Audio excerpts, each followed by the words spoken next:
Good morning, good afternoon, and good evening, depending on where you are in the world. I'm your host, Super Kami Guru Alucard, and welcome back to the semi-final, the penultimate episode of our little mini-series. I've almost watched every Humphrey Bogart movie. Now, so far in the series, we have counted all the way from 80 down to 21. Today, we will advance the countdown further from 20 to 11, meaning we're almost at the top 10, almost finished the list. And the closer we get to the best movies, the more you'll find I have a lot more to say, which is why the episodes have gradually become longer. Now, today, because we're already almost at the best of the best, there's going to be a lot to say regarding these movies, so I don't want to waste any more time. I will get right into it. So, today, starting the countdown off at number 20, we have Tokyo Joe. Now, this was not really one of the most popular movies, really didn't receive much critical praise, uh, wasn't the biggest success at the box office, was actually a very controversial movie to make because the lead Japanese actor, Sesue Hayakawa, was actually um, I'm trying to think of how to phrase this, but basically they thought there was the potential for him actually committing war crimes during the war, and so he was blacklisted from Hollywood. And when it came time to do this movie, they actually had to investigate him and make sure he was cleared before he was allowed to work. So it's kind of interesting, especially given the subject matter of this movie. Now, Bogart, this is later in his career, right? But he puts on a fantastic performance. He pulls some cool, awesome judo moves.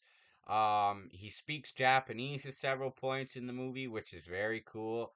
I think because I love Japanese culture so much that this was like one of my favorite Bogart movies as soon as I saw it. Like, I really loved it.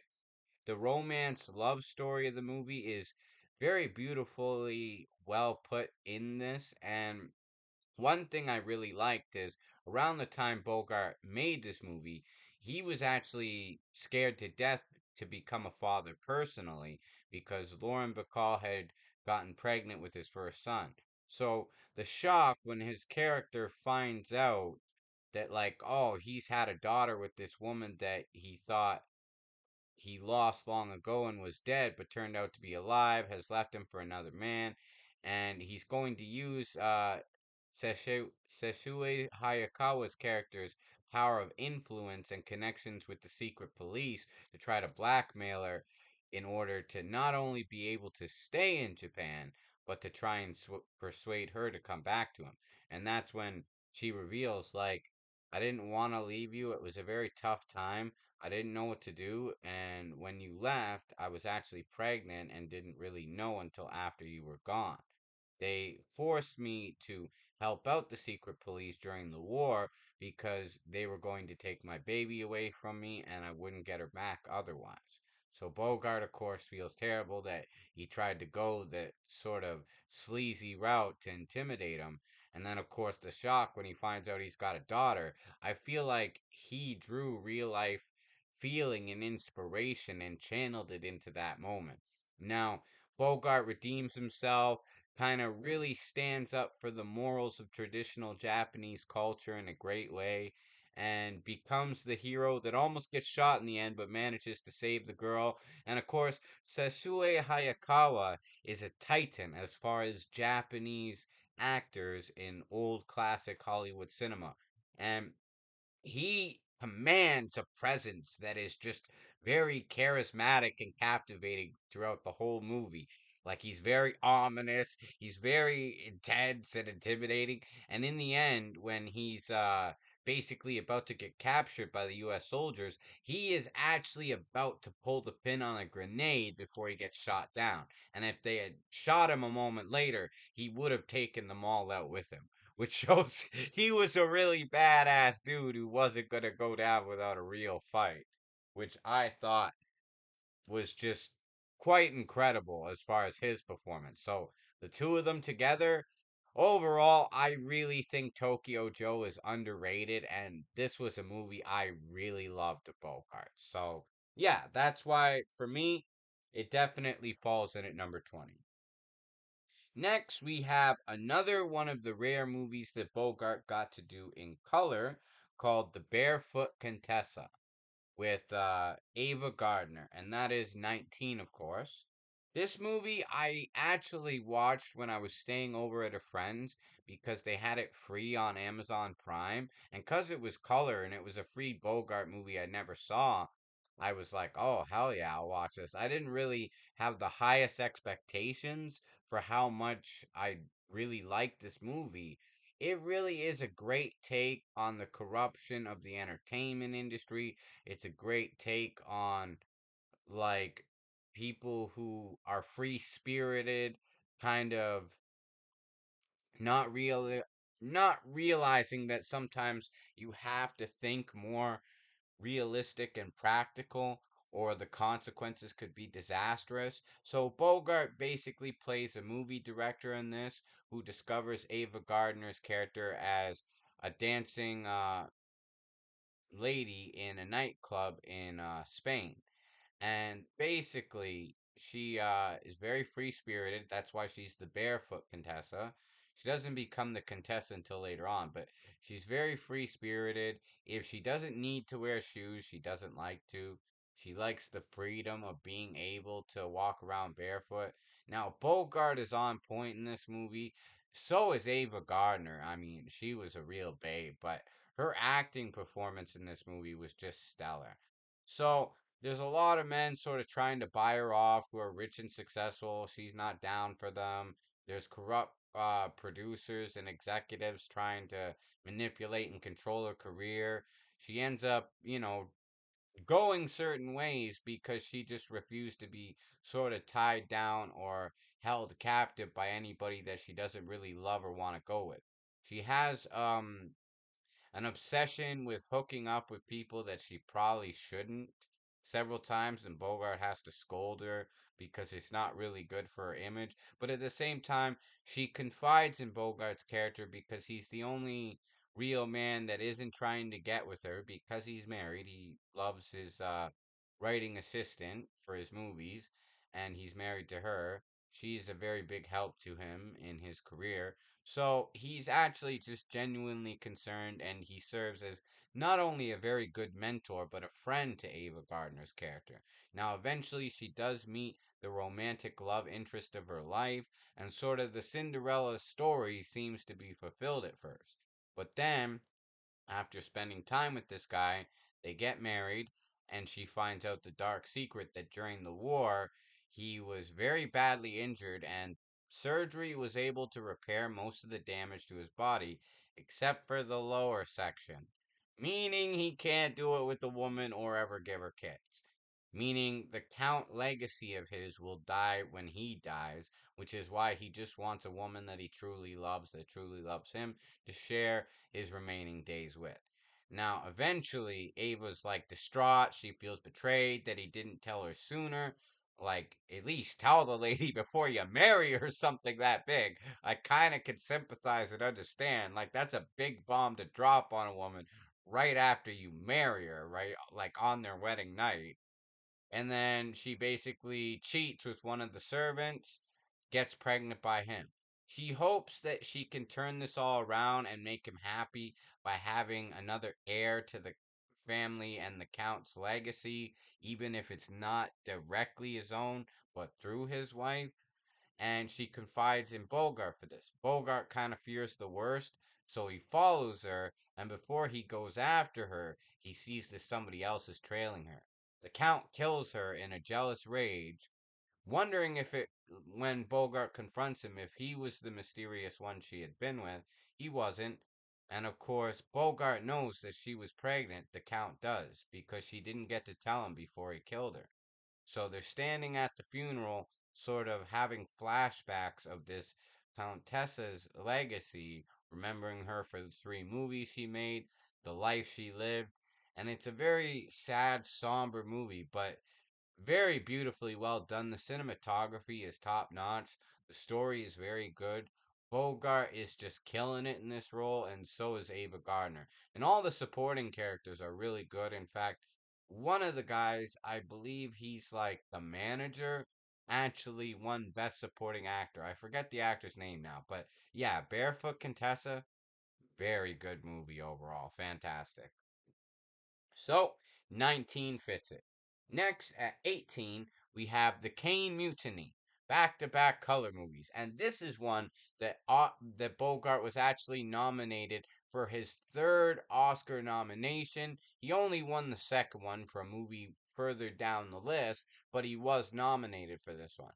Now, he actually took this role even though it had lesser pay, it was a less higher profile role. It wasn't the biggest role in the movie, although he got top billing because he was the biggest actor of the time when he took it. He wanted to play the character Captain Queeg in this movie because he could identify with him.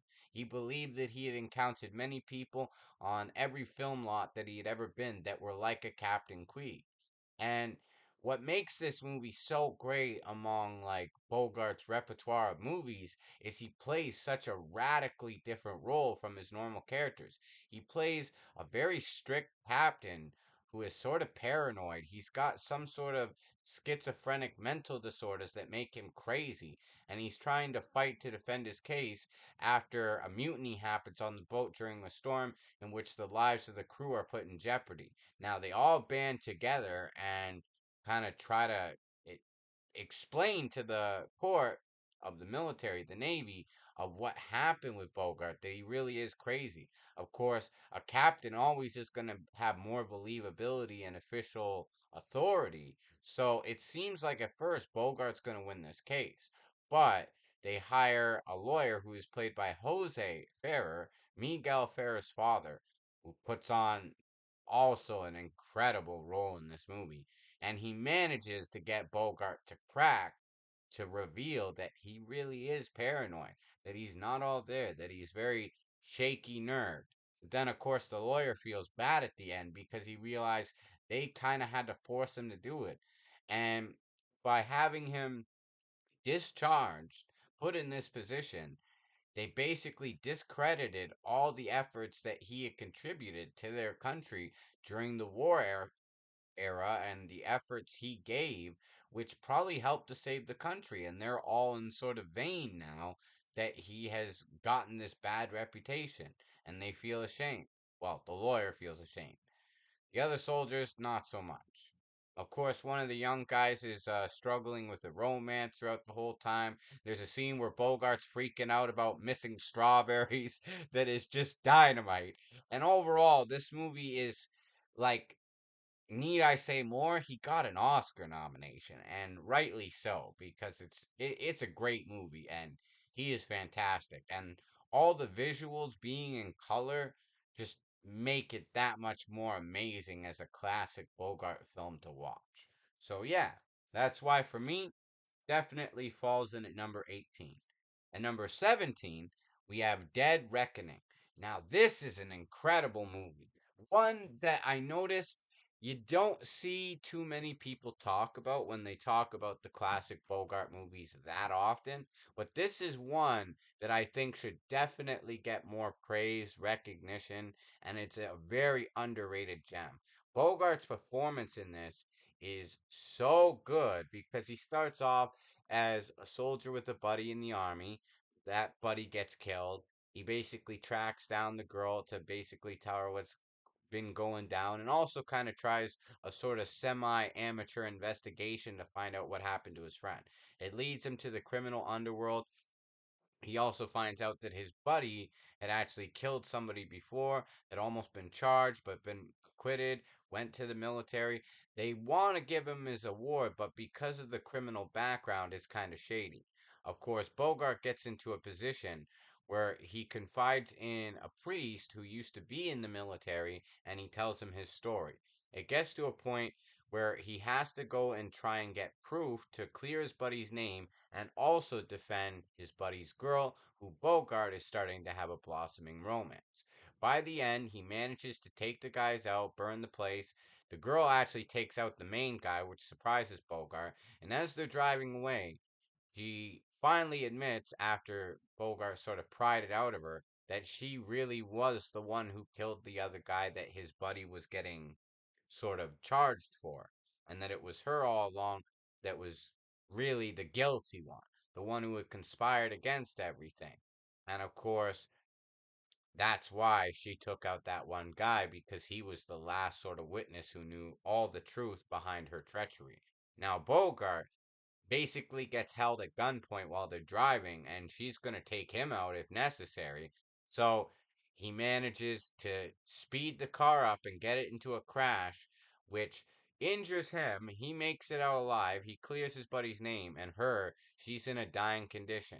But he forgives her. He really did love her, and he tried to understand where she was coming from. So he comforts her in her final moments as she's about to die. So overall, amazing movie. I really was like blown away by Dead Reckoning. The performance is so good, and also the one part from the Tales from the Crypt episode where he says, "Sometimes you go soft-headed, chum. I like to see any blonde do that to me. She's got you crazy." That part, like, that they used in the episode was in this movie, and when I saw it, I was like, that's where that came from. And I was always very excited watching all the Bogart movies to see where they took those archive footage bits for that episode for Tales from the Crypt, and now I pretty much know where every part of that episode came from as far as Bogart movies, because I've seen all the ones where they used clips from them. So yeah, but that was Dead Reckoning, and of course it falls in at 17. Next, we have the second movie that he did with his fourth wife, Lauren Bacall, an absolute masterpiece. At 16, The Big Sleep. Now, this is really the traditional archetype of detective movies. Like, this is up there with like the Maltese Falcon as one of Bogart's best detective roles. Now, the story of this is great. All the actors and actresses in this movie just kill it. Lauren Bacall holds her own as an amazing star in this movie. She sings a wonderful number, which is very funny, an unforgettable scene when Bogart walks into one of the gambling establishments she hangs out in. He's helping a guy who basically lost his friend, but also his daughter is wrapped up in some sort of gambling issues. The more this goes on, he starts to find out that the father's friend, who is Lauren Bacall's character's father, and the girl in the gambling problems debts, that he was killed by the girl when she was high, the younger sister, Lauren Bacall's younger sister, and that they're all tied up with Eddie Mars, who's basically using this as weight to blackmail Lauren Bacall and their family, because his wife almost ran off with that father's friend. So there's tension, and he's sort of using this as a way of revenge to blackmail him. He's trying to set them up, but at the same time, he's keeping her safe to try to keep her from her secrets getting exposed, because he knows it's going to spill back on him. And then that way, he loses his sort of grip and hold over exploiting. Of course, there's other people involved. Another person gets murdered. Um, and eventually, Bogart has to get information from somebody to find out where this wife is staying and where Lauren Bacall's character is. The guy tells him that the lady knows, she'll come and meet us. Of course, one of Eddie Mars' guys comes along, makes him drink poison, and kills him. Holds him at gunpoint and kills him. Of course, Bogart kind of felt bad for this guy because this guy was genuine. He also helped him after a bunch of Eddie Mars goons beat him up. El Canino, Canino, or something like that, was the guy who poisoned him, and that's like Eddie Mars, like top dog. So eventually, Bogart makes it out to the farmhouse. He gets close. He gets knocked out. He gets tied up. Lauren Bacall, feeling bad and starting to develop a romance with him, helps him escape. They take out him. They basically call up Eddie Mars and tell him to meet him, although he thinks he's still back at the farmhouse where all this stuff had gone horribly wrong. So he races there to meet him there, not knowing that Bogart has already returned to the former scene of the second crime, waiting for him. He forces Eddie Mars to spill his guts. Eddie Mars' guys are waiting outside. He basically spooks him and fires off the gun to get him to run out the door, in which case Eddie Mars' guys plug him and kill him. So, and he basically wraps it up with a nice bow. Lauren Bacall's gonna get to go free. There's not gonna be any trouble for her sister for killing um her father's friend. The father will should be able to take it well. And Lauren Bacall at the end, which is a very iconic moment when she says, "Well, what about me?" And he's like, "Well, what's wrong with you?" And she says, "Nothing you can't fix." So the sparks, the chemistry, because they really loved each other. In fact, they were married shortly after this movie. And the cool fact, this movie was made during the wartime, and the war people overseas fighting in the war actually got to see it before anybody else in the world. In fact, it was delayed from being released in theaters in North America until about a year almost later. But shortly after they had made this movie, that's when Bogart and Bacall got married. So very, very great movie. And like definitely one of the best with those two in it. The second best by far. Only one really supersedes it. But just also a very great example of Bogart playing the hero, being a kind of almost anti-hero sort of vibe to it too, because you really don't know where Bogart stands a good chunk of the movie, because at times it seems like he's out for himself, but really he's just getting the job done and figuring out how to do it and sort of reaching people on their level in order to achieve it. So yeah, The Big Sleep, just a classic film noir and a great Bogart movie overall. Next at 15, we have Conflict. Now, this is another really underrated one. This has Sidney Greenstreet in it again as a psychiatrist. And basically, Bogart is in love with his wife's younger sister. She knows it. She's kind of riding him about it. He gets angry. He basically gets laughed at and told, "Oh, she'd never want you." But he doesn't really believe that. He believes that if things were in his favor, he might be able to pull it off. So he ends up in a car accident, first of all, and he's in a wheelchair for a while, can't walk normally.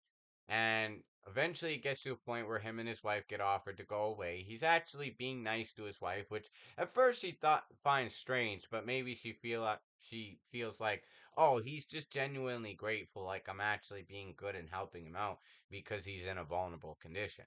So the wife goes up there first. She stops along the road because of a confusion of signs, and out steps out Bogart, who kills her and pushes her car over the cliff into a giant pile of lumber and gets the car gets buried. Now at first, his wife's missing. Nobody knows what happened to her.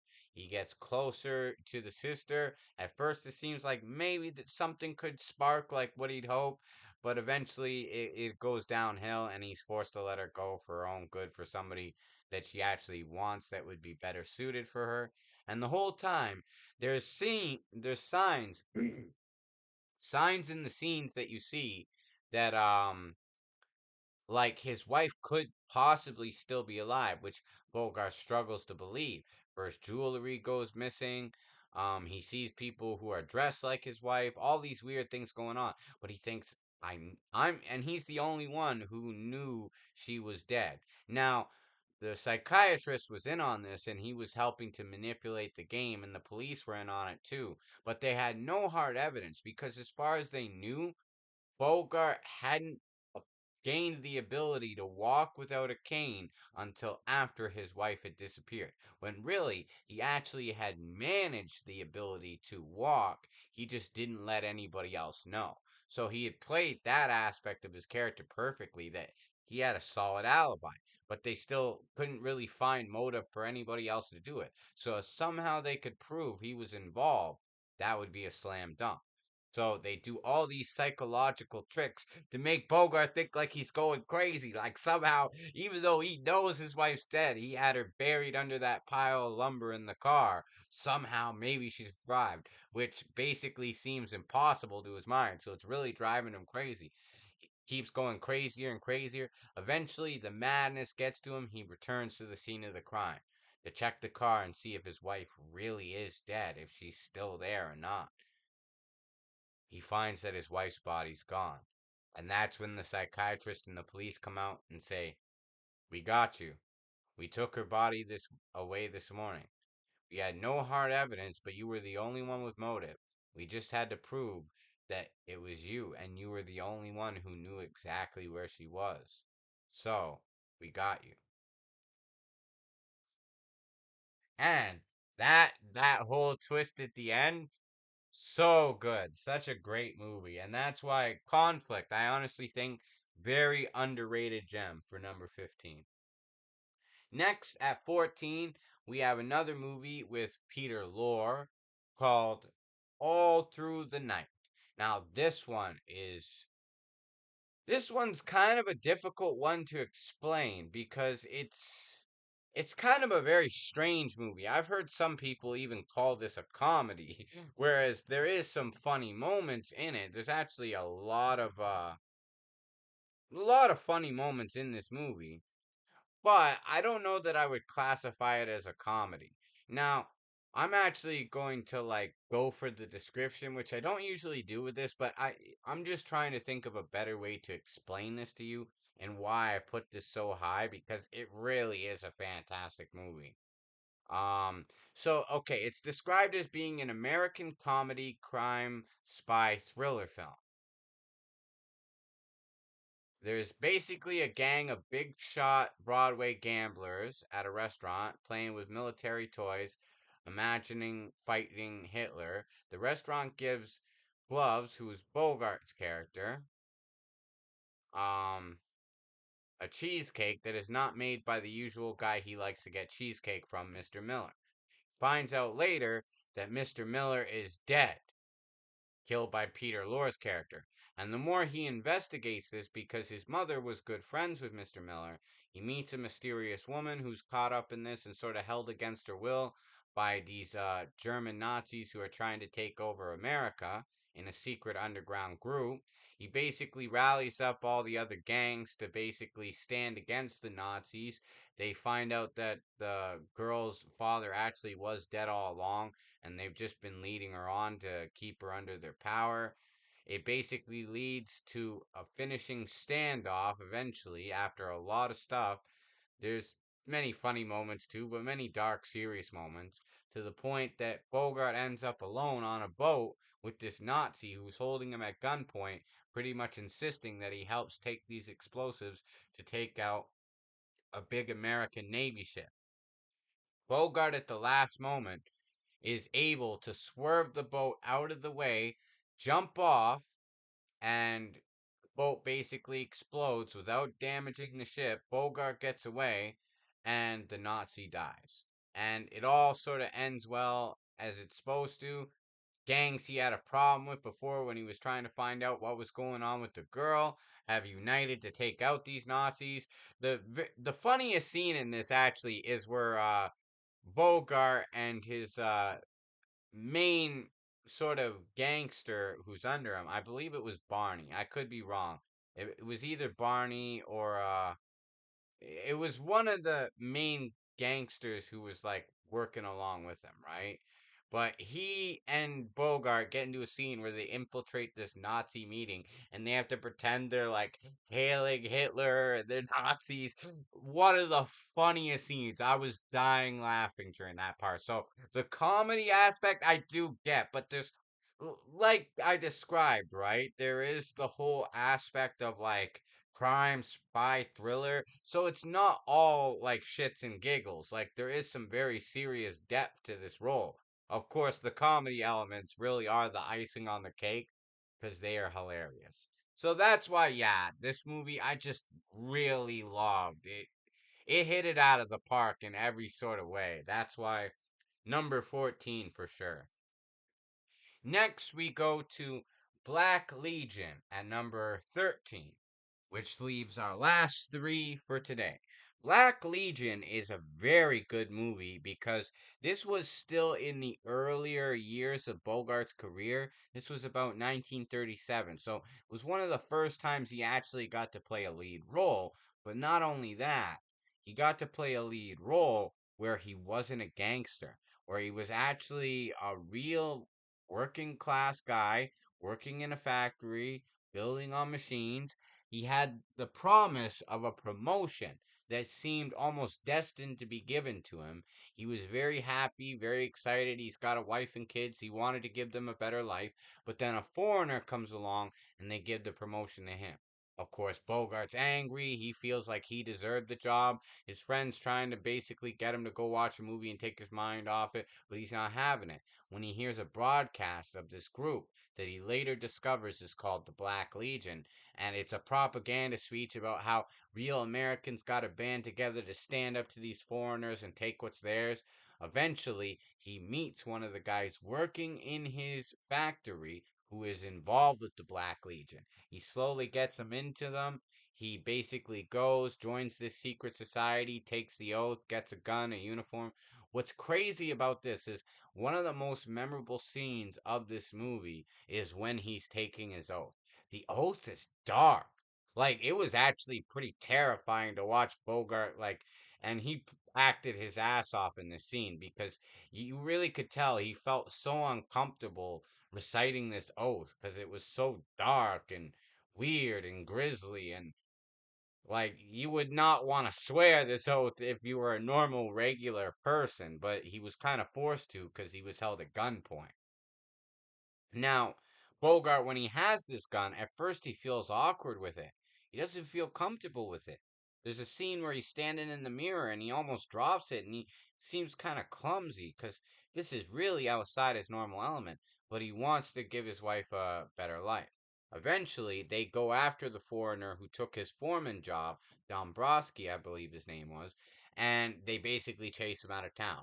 More and more crazy chaos starts to ensue, and then what happens is his friend, basically, after the wife is forced to leave, he hits her because she's basically trying to question him too much about the Black Legion, and he can't talk about it because they'd kill him and his family if he did.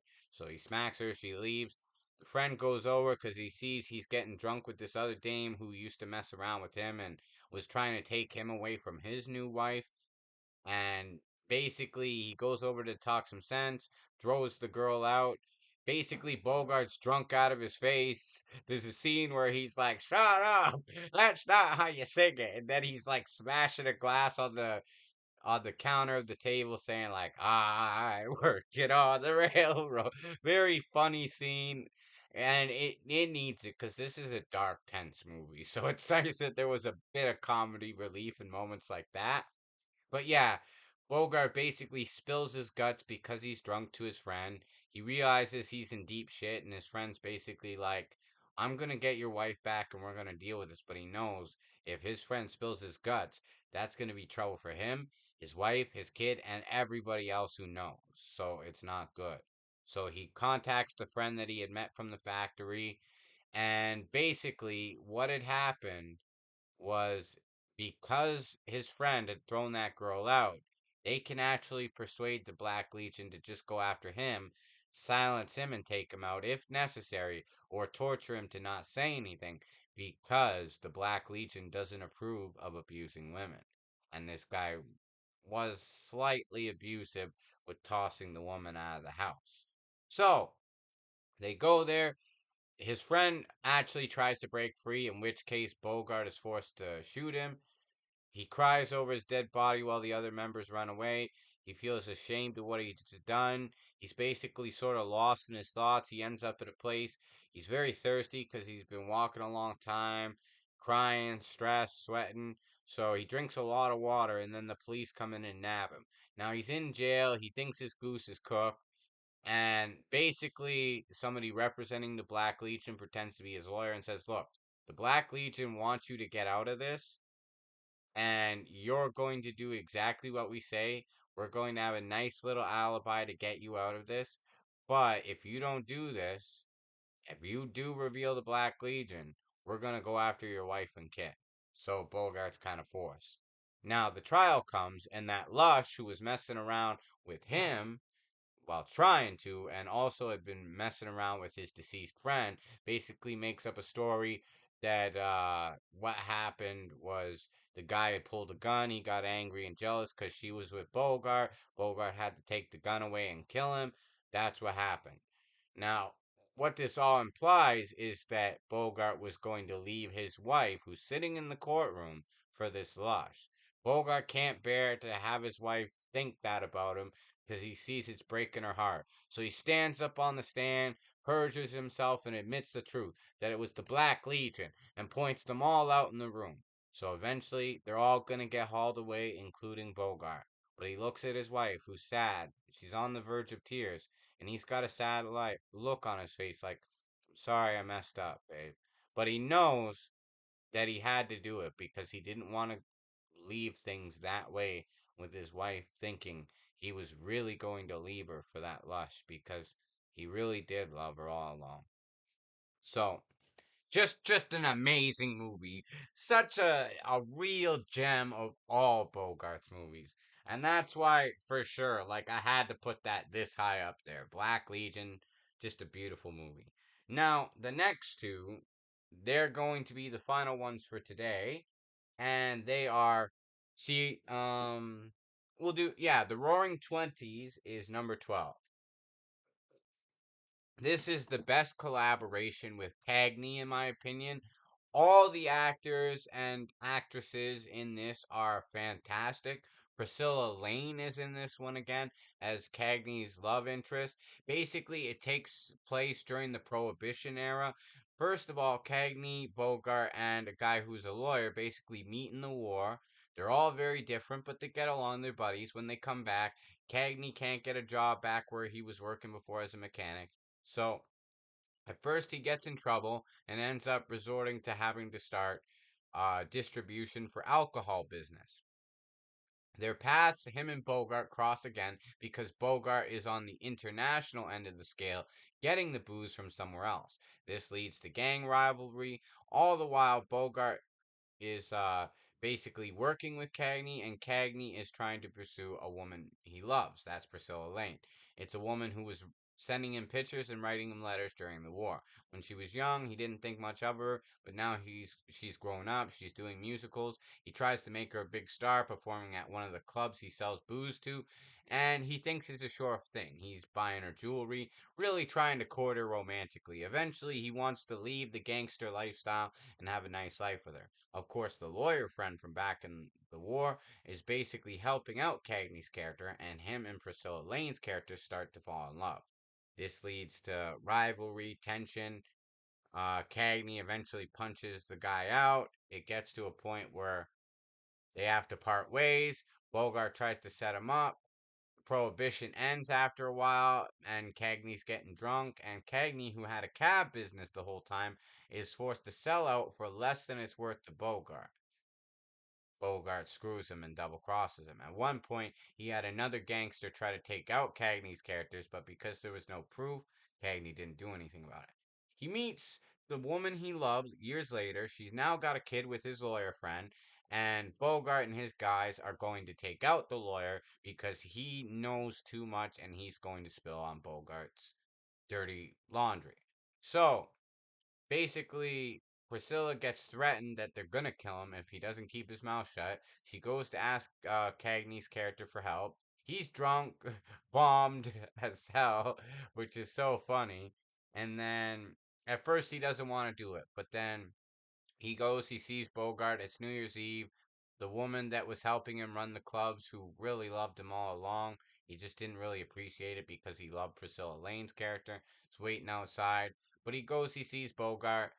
Bogart basically mocks him because he's still carrying a torch for that dame, as he puts it, and basically says like, "Okay, I guess I'm gonna have my guys take you out too, because if not, you're gonna go to the police station and squeal what you know because you'll do anything to save that girl you love." Cagney manages to get the drop on the guard, kills him, shoots Bogart. Basically, the iconic line where he takes him out and he's like, "Here's one rap you won't beat." Great scene. And then Bogart's guys are actually still trying to kill Cagney as he's leaving the house. He used one of them as a human shield till he gets out of the house, but then other ones basically chase him down through the streets. One does get shot. One shoots at Cagney. Cagney makes it to an old church steps before he collapses and he dies. And the woman who was helping him with the clubs, who loved him all along, when the police comes up and asks who he was, and the woman basically says he used to be a big deal. And it's a very sad ending. But overall, just a really great take on the Prohibition era, the Al Capone sort of gangster era of gangsters and alcohol and all that. It's very well done. And the introduction of the Tommy gun was around this time. So they point that out. And historically, they really try to tie historical events with the story of this movie, which I thought were fantastically well done. And that's why, yeah, the Roaring Twenties, especially for, even though it is a gangster role, this was probably one of Bogart's defining gangster movies, one of the best ones, and the best movie with Cagney, and just one of his really best overall movies from his early acting career. Just amazing overall. And that's why, yeah, number 12 for sure. Now we get into our final movie of the day, Sirocco. Now, Sirocco is a really good movie. This is actually a later one of Bogart's. This came out the same year because Bogart had a habit of making multiple movies most years. There are some years where he made as many as 7 movies in one year. But yeah, this movie overall is a really, really good movie. It's an American thriller film noir. Um, it basically takes place in Damascus. The native Syrians are fighting a guerrilla war against the French colonial rule of Syria. Harry Smith is an American black marketeer, that's Bogart's character, secretly selling weapons to the guerrillas. As the situation deteriorates, French General Lassalle orders the civilian sympathizers to be executed each time his soldiers are killed. But as head of military intelligence, Colonel Faroud persuades him to simply detain civilians for 48 hours. Faroud calls in 5 of the city's profiteers, including Smith and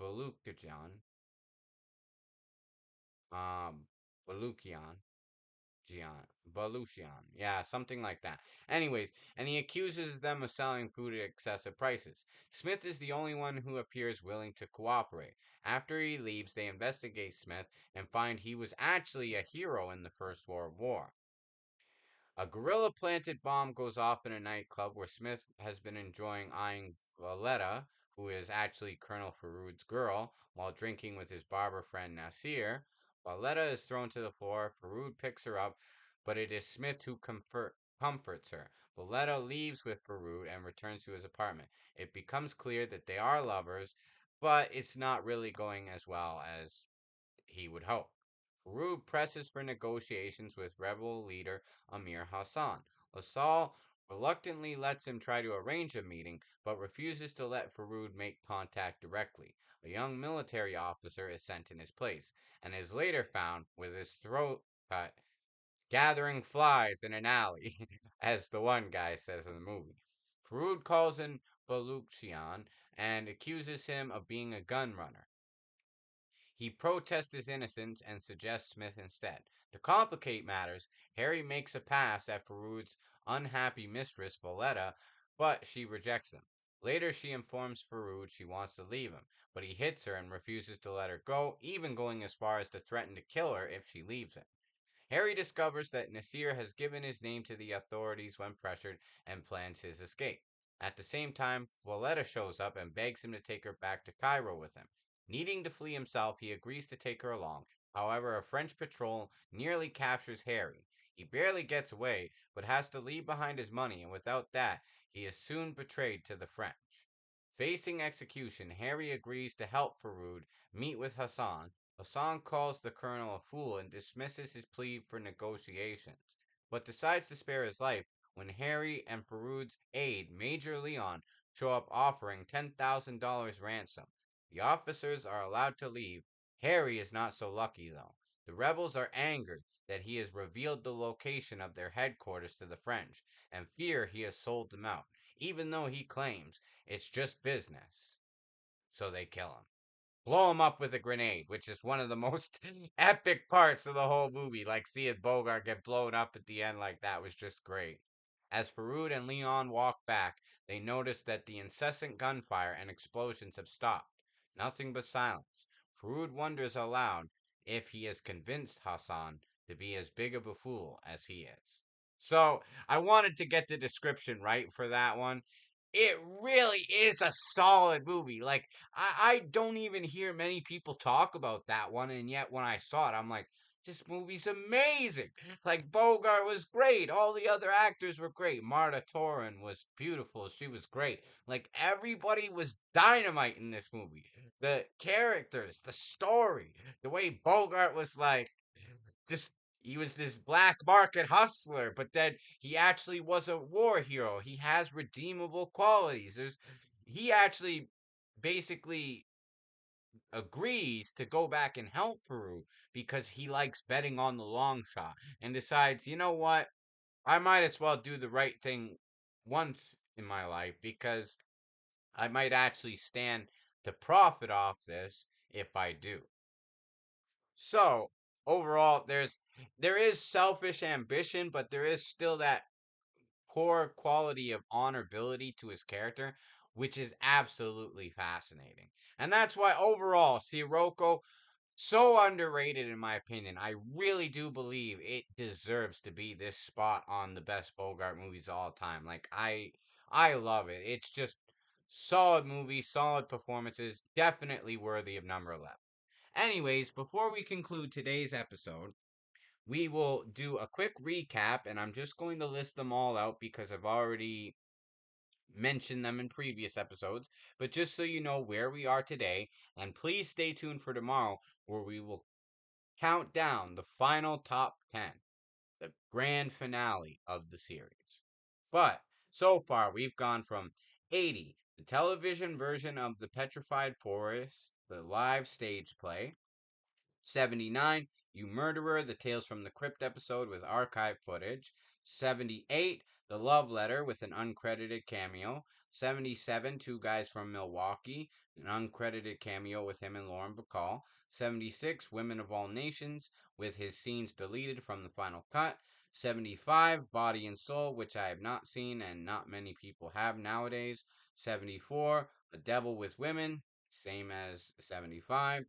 Always Together, where he has a small part in that, mostly pretty much a cameo.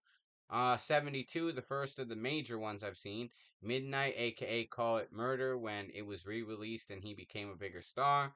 71, A Holy Terror. 70, Swing Your Lady. 69, The Return of Dr. X. 68, Love Affair. 67, Men Are Such Fools. 66, Thank Your Lucky Stars. 65, Bad Sister. 64, Two Against the World. 63, Up the River. 62, Big City Blues. 61, Three on a Match. 60, Virginia City. 59, Isle of Fury. 58, Racket Busters. 57, Crime School. 56, Action in the North Atlantic. 55, China Clipper. 54, San Quentin. 53, Across the Pacific. 52, Dead End. 51, Brother Orchard. 50, The Oklahoma Kid. 49, Invisible Stripes. 48, You Can't Get Away with Murder. 47, The Great O'Malley. 46, King of the Underworld. 45, Stand-In. 44, Kid Galahad. 43, It All Came True. 42, Battle Circus. 41, The Amazing Dr. Clitterhouse. 40, Dark Victory. 39, The Wagons Roll at Night. 38, Chain Lightning. 37, The Big Shot. 36, Knock on Any Door. 35, They Drive by Night. 35, They Drive by Night. 34, Angels with Dirty Faces. 33, Key Largo. 32, Marked Woman. 31, Sahara. 30, Bullets or Ballads. 29, We Are No Angels. 28. Passage to Marceau. 27. The Enforcer. 26. Beat the Devil. 25. The Harder They Fall. 24. The Left Hand of God. 23. The Desperate Hours. 22. The Two Miss Carols. 21. Dark Passage. And where we ended today was 20. Tokyo Joe. 19. The Barefoot Contessa. 18. The Caine Mutiny. 17. Dead Reckoning. 16. The Big Sleep. 15. Conflict. 14. All Through the Night. 13. Black Legion. 12. The Roaring Twenties. And 11. C. Rocco. So, that's all for today. Until next time, hope you enjoyed this and stay tuned for tomorrow's grand finale. Your host, Super Kami Guru Alucard, Oyasumi Nasai, Mutiny, peace out. And here's looking at you, kid. Until next time.